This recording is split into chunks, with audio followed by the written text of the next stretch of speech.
Boa noite, começa agora mais um Ideias da Aldeia. Eu sou Diogo Soares e nessa noite a gente vai estar conversando com o promotor da infância e da juventude no Acre, Francisco Maia. Boa noite, Maia. Boa noite, Diogo. Boa noite a toda a população do estado, dos mais distantes lugares do nosso estado, né? Um prazer muito grande poder estar aqui com você hoje para poder a gente bater esse papo, né? Maia, o Estatuto da Criança e do Adolescente, o ECA, fez 14 anos agora, no último dia 13 de julho. E muitos debates foram feitos acerca desse tema, sobre o Estatuto da Criança e do Adolescente. E eu queria que a gente começasse esse papo explicando o que é o Estatuto da Criança e do Adolescente. Então, graças a Deus, como você bem colocou, a cada dia que passa, nós temos um debate, ele está sempre em pauta, está sempre na ordem do dia, debater e falar sobre o Estatuto. E quanto mais a gente assim o fizer, a gente vai estar esclarecendo, a gente vai estar mostrando o que é esse Estatuto da Criança e do Adolescente para todos nós, né? Tanto para os adultos que precisam entender melhor o Estatuto, como para a criançada, né? E a juventude, que também precisam se inteirar. E conhecer os seus direitos. Conhecer os seus direitos e também os seus deveres, né? Porque muito se coloca também, Diogo, é que o Estatuto veio para poder dar direitos às crianças e adolescentes. E que por causa desse dar direitos, né, se esqueceu da questão dos deveres e que por isso o pai, a mãe, o responsável não podem mais estar tomando a frente, orientando, corrigindo, educando como deve ser. Isso é um grande mal entendido, né? A gente pode dizer assim. Que a lei estava impedindo os pais de dar educação adequada para os filhos. Isso é uma visão equivocada, errada, muito, muito, muito errada, uma visão distorcida realmente do que seja o Estatuto. E você perguntava o que é esse Estatuto, né? A gente sabe, Diogo, assim, que historicamente algumas classes, né, algumas camadas, elas sempre foram tidas como assim a margem, né, da sociedade. E a criança também o foi, ainda o é em alguns lugares, né, em alguns países. E aqui no Brasil também a gente ainda encontra resquícios disso. E você tem exemplo, por exemplo, das mulheres. As mulheres também sempre foram colocadas à margem, né? A raça negra também. E, como eu disse, a criança e o adolescente também. Eles acabava entrando no rol das minorias. No rol das minorias, exatamente. Daqueles que não precisavam ter garantido os seus direitos. Que eram cidadãos, vamos dizer assim, de segunda ou de terceira classe. E isso não existe, não é? A gente sabe que, graças a Deus, pelo menos na lei, não é? Todos nós somos iguais.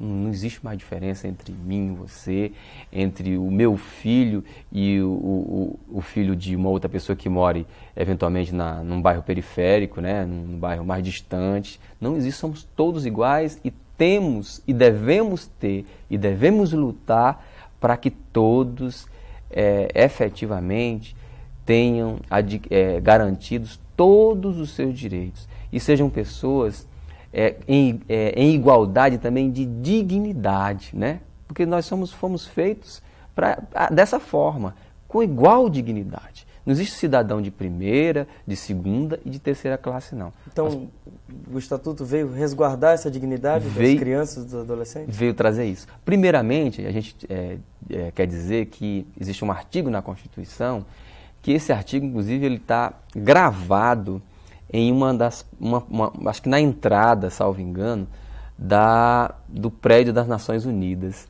Ele é tido assim como uma referência para o mundo. É o artigo 227, que fala dessa questão da chamada proteção integral à criança e adolescente, né? A proteção integral. Porque antigamente, antes do divisor da Constituição, desse artigo 227, e depois com a promulgação, com a edição do Estatuto da Criança e Adolescente, crianças não eram tidas como sujeitos de direitos. Essa é a verdade. Por exemplo, se a criança é que estava numa situação de irregularidade. Se ela estava na rua, ela é que era irregular. Não era o Estado, o poder público, né? Não o Estado federativo, é o Estado no sentido amplo. O poder público, não era a sociedade como um todo, não era o pai e a mãe, não, era ela que era culpada. Agora imagine como a gente é, né? Como a gente pode ser dessa forma, querer culpar crianças e adolescentes por situações, como eram colocadas, situações irregulares, e poderiam ser as mais variadas possíveis, porque estava ali, se encontrava na rua, porque não tinha onde morar, porque não tinha acesso à escola, porque não tinha acesso à saúde, não tinha acesso a lazer, à cultura, como ainda hoje nós verificamos isso, né? E de repente o errado era essa criança e esse adolescente. E com a Constituição e depois com o Estatuto da Criança e do Adolescente, essa responsabilidade foi transferida? Foi transferida. Nós passamos a acreditar responsabilidades para um crescimento sadio, né? Uma proteção integral em todos os aspectos, físico, psicológico, emocional, a essas pessoas. Porque criança e adolescente ele não pode por ele mesmo tomar conta da vida dele. Olha, somos nós que temos que cuidar das nossas crianças. Eu costumo sempre falar do exemplo da comunidade indígena. Sabe, Diogo? É belíssimo esse exemplo das comunidades indígenas, das raças, das etnias. Que uma criança numa aldeia, ela não é filho daquele casal de índio. Ele é filho da aldeia. Não é? E é mais ou menos talvez isso que o Estatuto traga no seu princípio, na sua ideologia, na sua maneira de se expressar. É isso, é que uma criança é de responsabilidade de todo mundo, não é só daquela família. Se uma família de repente está em situação complicada, cabe a todos nós nos unirmos para resolver aquele problema. E eu costumo também citar também um exemplo do próprio organismo. De repente, quando você leva um corte ou coisa parecida, o que acontece? Todo o organismo se mobiliza para mandar para aquele lugar anticorpos que sejam capazes de debelar, que sejam capazes de enfrentar aquele corte, né? Não deixar que vai entrar micróbios e aquela coisa toda. Da mesma forma, é isso que o Estatuto veio trazer. Veio dizer assim, olha, veio dizer o que todo mundo, veio dizer que uma criança e um adolescente tem direito a igual a todos nós. Então, as pessoas dizem assim, não sei se eu estou falando demais, mas eu estou indo devagarzinho, fica à vontade, né? A gente tá bom. Mas na hora pode me interromper, nós estamos num papo assim bem bacana. O que o Estatuto veio dizer? Veio dizer que criança e adolescente têm direitos iguais a qualquer uma pessoa adulta. Então, se eu for lá no Estatuto, eu não vou ter nenhum outro direito, Diogo, né, diferente daquele que uma pessoa adulta tem. Aí precisou colocar isso no papel, infelizmente. Precisou. A gente tem essa tradição aqui no Brasil de tudo precisar ir para o papel. Pro papel. Para poder ser efetivado. E é nesse sentido também que eu te faço a seguinte pergunta. O Brasil ele é reconhecido internacionalmente pela sua legislação moderna em alguns aspectos, principalmente no que diz respeito à legislação com relação à criança e adolescente. Uhum. Mas ele também é uma referência nacional do descumprimento dessas normas modernas. Do que adianta ser moderno no papel e na prática não conseguir efetivar as normas que nós mesmos elaboramos? Entendi.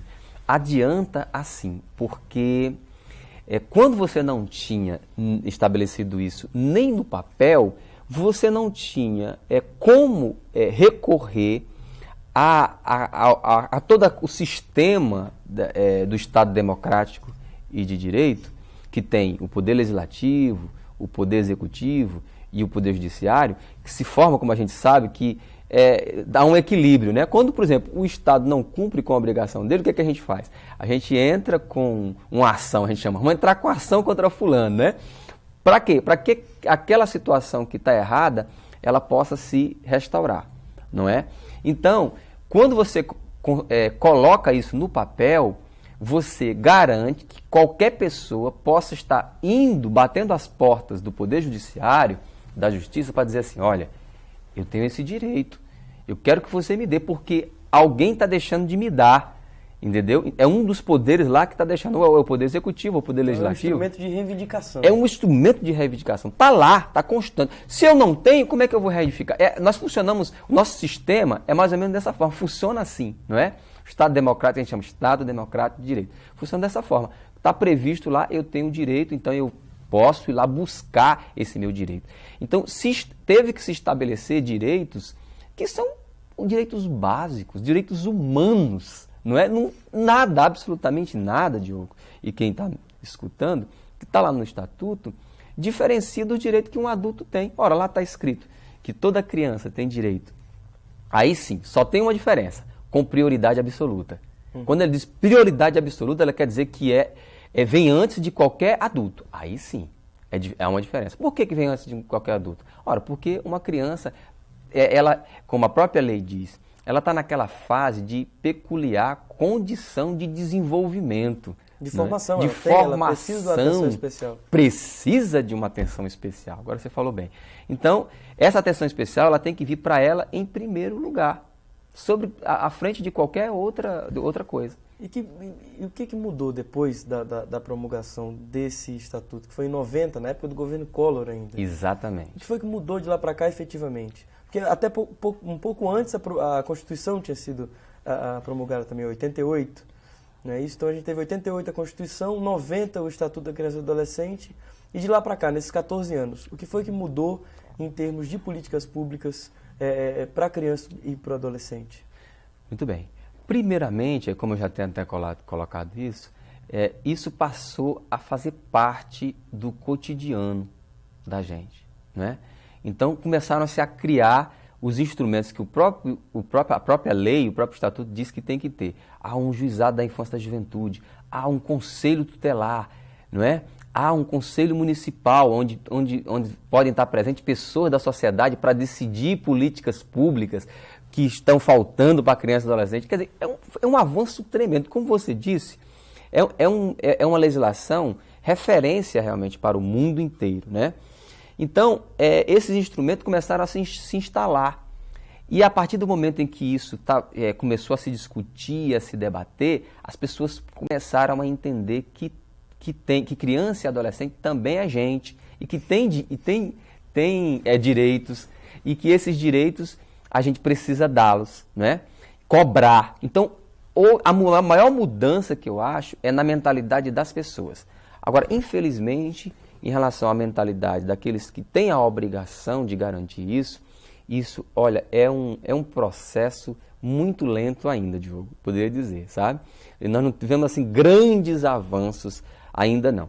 Tem, graças a Deus, em alguns lugares do Brasil, principalmente nas regiões do Sul, e aí eu quero colocar os prefeitos, eu quero colocar as prefeituras, porque as coisas acontecem no município, na verdade, né? O Estado e a União Federal são entes muito importantes para poder garantir também isso. Até porque de nada adianta você ter uma lei federal que, enfim, atinge o país inteiro, se dentro do município as coisas não acontecerem, exato, ela não vai ter eficácia. Então, para você ter uma ideia, hoje nós temos, por exemplo, uma situação que chama-se prefeito amigo da criança. Todo ano, são muitas prefeituras que apresentam, que demonstram que estão fazendo realmente mudanças na área da infância e da juventude, como, por exemplo, garantindo creches. Aqui, Diogo, uma das grandes deficiências que a gente tem é a falta de creches, de estabelecimentos direcionados. A questão da educação infantil é básico. Se a gente for nas periferias, a gente percebe que tem muitas crianças mesmo, de 3, 4, 5 anos, que deveriam estar na chamada pré-escola, na educação infantil e até em creche, na rua. Então, se você, por exemplo, se você tem administradores realmente comprometidos com isso, pelo menos minimiza, você tem uma mudança assim grande na sociedade. Maia, a gente continua esse papo no próximo bloco. Uhum. O Ideias da Aldeia vai para um rápido intervalo, daqui a pouquinho a gente está de volta.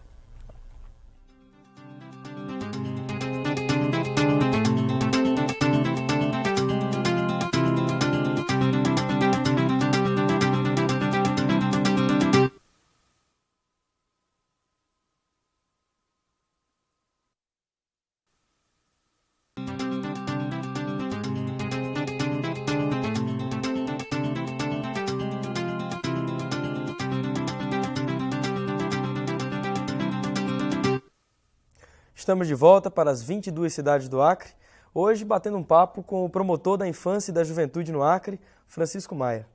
Maia, no bloco anterior a gente falava sobre educação, sobre a equiparação dos direitos da criança e do adolescente, depois da Constituição de 88, depois da promulgação do Estatuto em 90.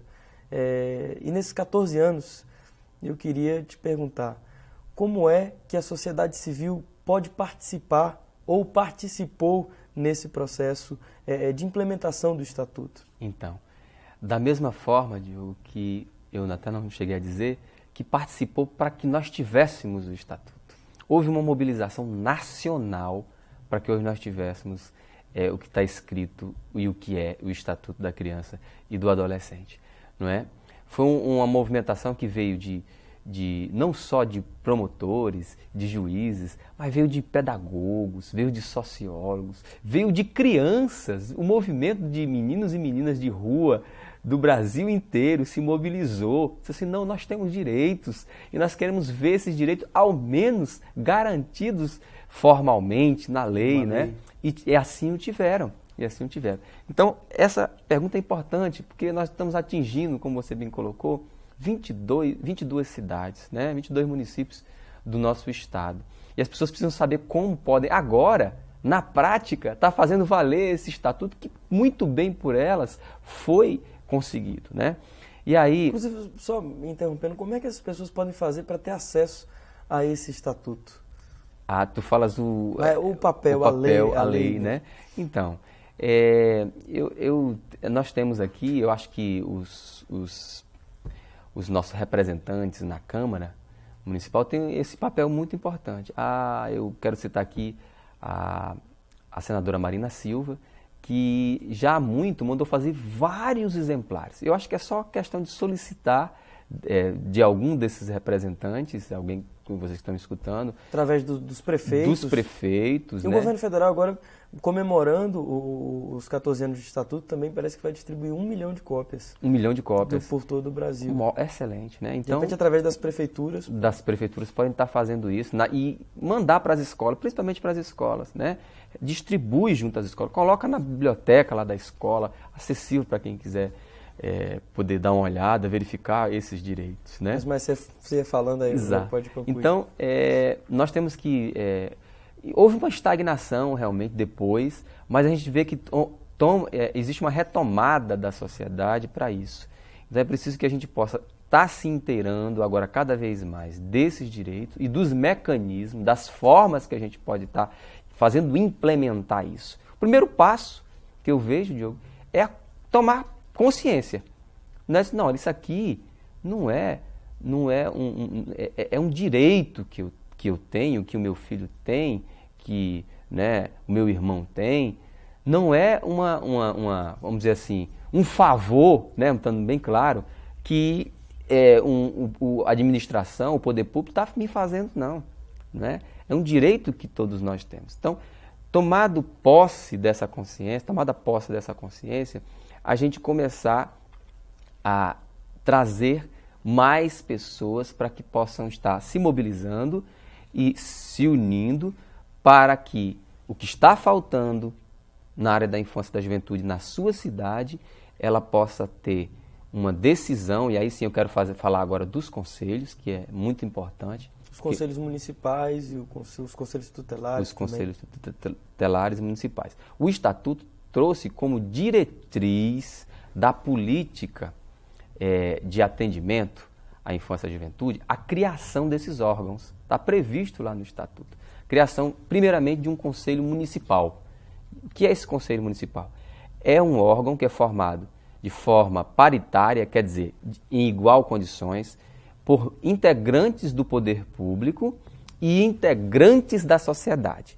Então, com o advento da Constituição, a gente sabe que a representação nossa, aliás, a maneira de fazer democracia, ela não é só mais através da forma representativa, não é? Assim, a gente escolhe o nosso governante, o nosso representante, como vai acontecer agora, e coloca ele lá na Câmara, coloca como prefeito, coloca como deputado, como senador, como presidente. Não é só mais assim.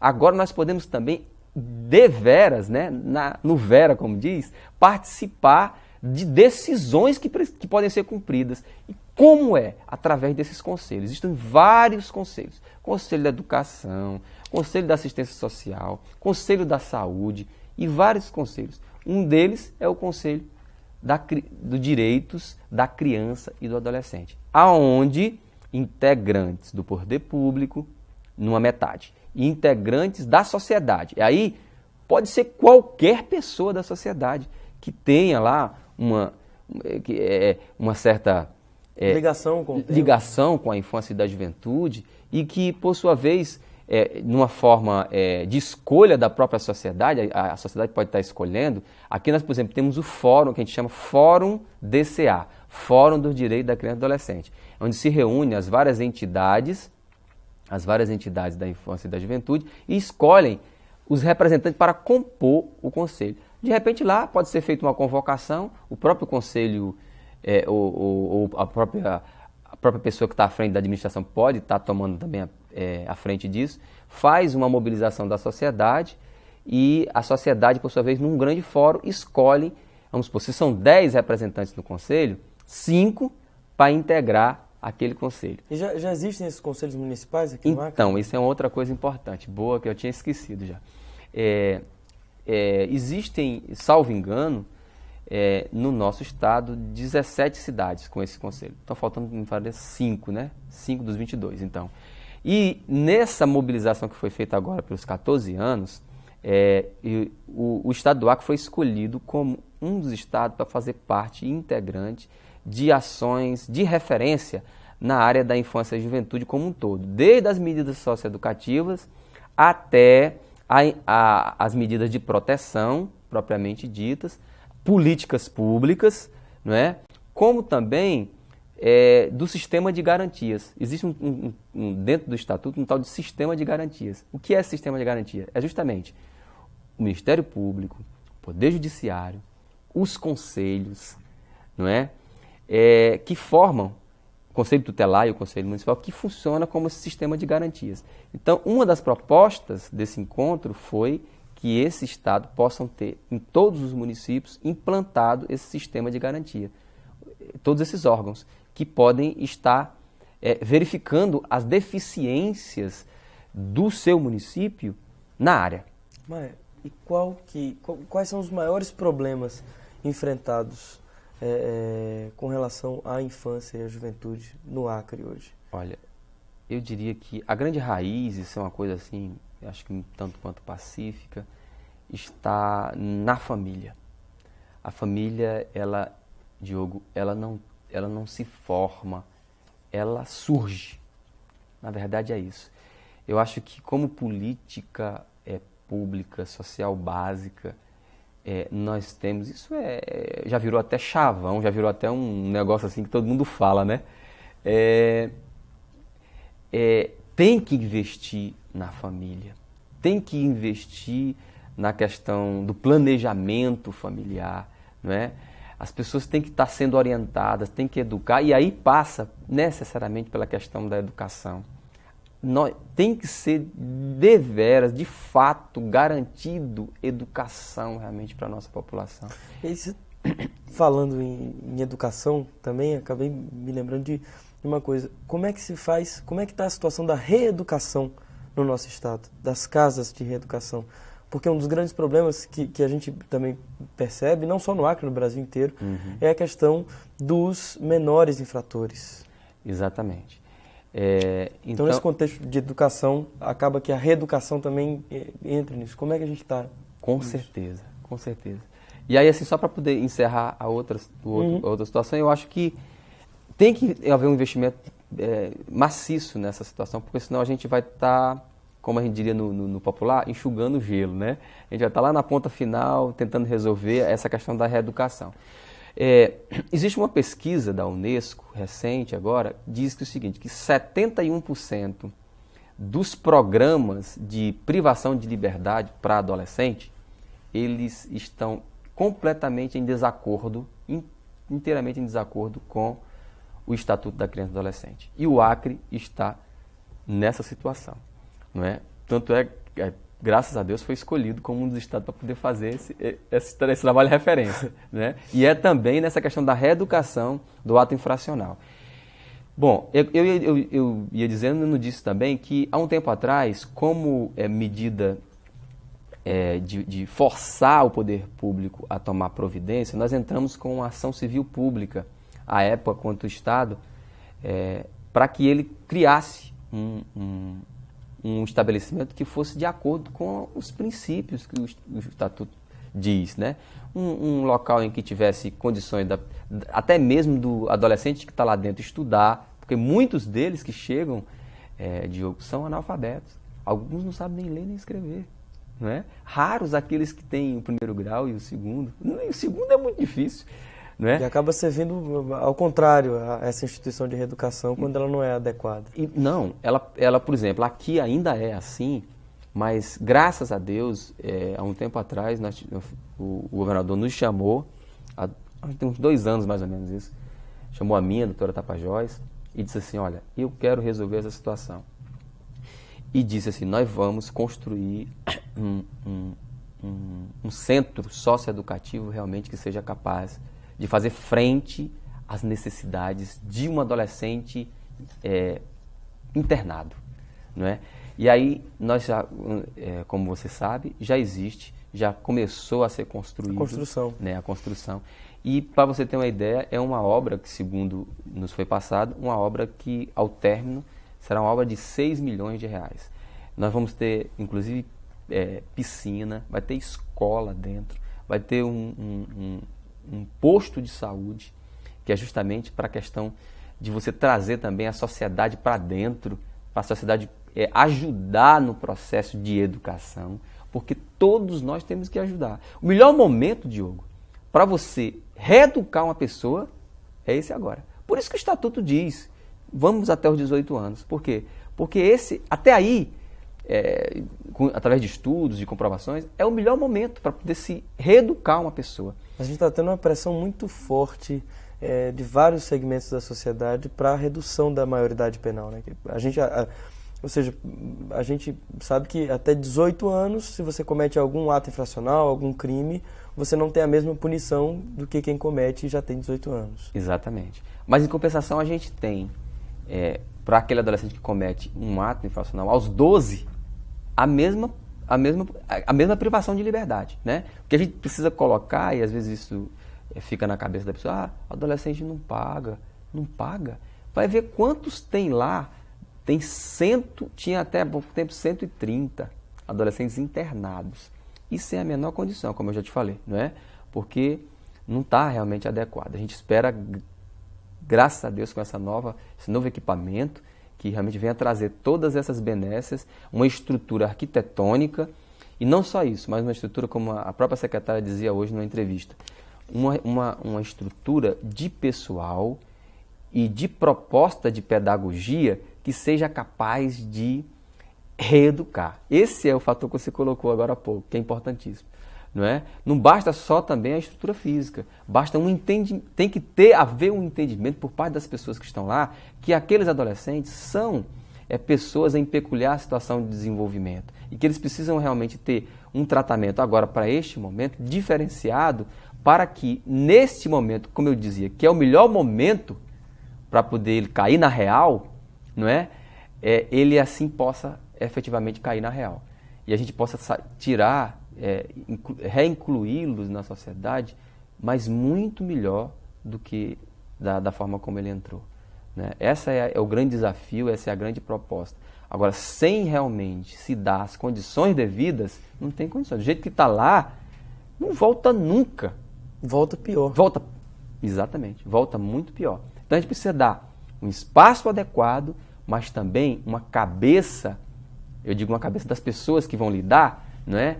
Também adequada para a realidade deles. Porque jovem, como já dizia o Chicanise, né? Jovem é outro papo, realmente, né? Então precisa ser, realmente a gente estar se adequando, lógico, sem nunca deixar que ele também, por exemplo, por querer infringir a lei, não, ele tem que ter os limites. E os limites que são dados são inclusive vamos colocar assim no termo popular, não é prisão, porque não deve ser prisão, mas prisão. não é? Do jeito que está lá. Privada. A liberdade privada. Né?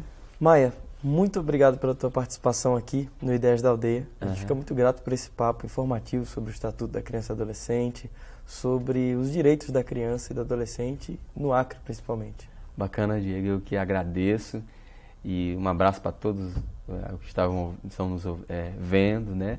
E eu espero poder ser convidado outras vezes para poder também estar aqui com você, que vai ser o maior prazer do mundo a gente estar falando sobre outras coisas. Com certeza, tem muito mais coisa para falar, mas infelizmente o tempo é curto. É verdade. Mas foi bem aproveitado. Com certeza. Muito obrigado aos telespectadores das 22 cidades do Acre que acompanharam esse papo. O Ideias da Aldeia fica por aqui e até a próxima.